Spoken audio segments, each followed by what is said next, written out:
গাড়ী এখন আনি আছিলোঁ আজি, এল্টো K10 VXI হয়। দেখাই লওঁ আপোনালোকক, লেতেৰা হৈ আছে বাৰু। গাড়ীখন দেখাই লৈছোঁ এনেকৈ ধুনীয়াকৈ ধুই কৰি ৰাবিন পলিচ কৰাই দিম গাড়ীখন। আপোনাৰ আইৰণ বহি আছে, বোলো আনোতেই দেখাই লওঁ আপোনালোক গাড়ীখন এবাৰ চাব পাৰে। গাড়ীখন খুব ধুনীয়া হৈ আছে, অৰিজিনেল পেইণ্টতে আছে গাড়ীখন। আপোনাৰ গাড়ী চব চিল অ'কে আছে।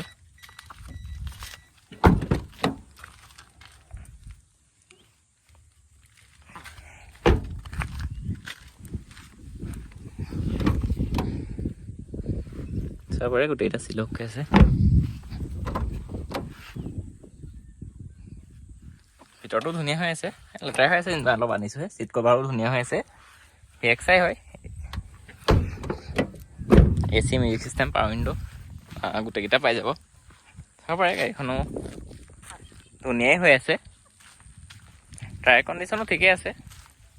টায়াৰ কণ্ডিশ্যনো মোটামুটি 30% 40% টায়াৰ কণ্ডিশ্যন আছেগৈ, এতিয়াও চলিব আৰু। বাকী গাড়ী ৰানিং হৈ আছে 60,000। চাবিও দুটাই আছে।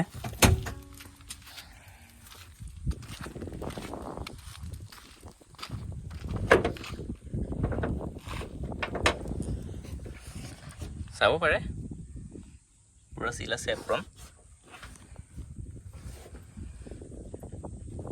এখন বনেটো পুৰা চিল আছে। গাড়ীখনত কাম একো নাই, খালি ৰাবিন পলিচটো কৰিব লাগিব।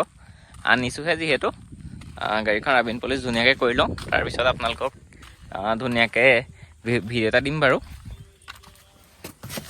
গাড়ীখন 2013 চনৰ, সেই হিচাপত আপোনাৰ দাম ৰাখিম। চাই লওক গাড়ীখন এবাৰ। কোনোবাই যদি ল'ব খোজে স্ক্ৰীণত নাম্বাৰ দিম, কণ্টেক্ট কৰিব পাৰিব।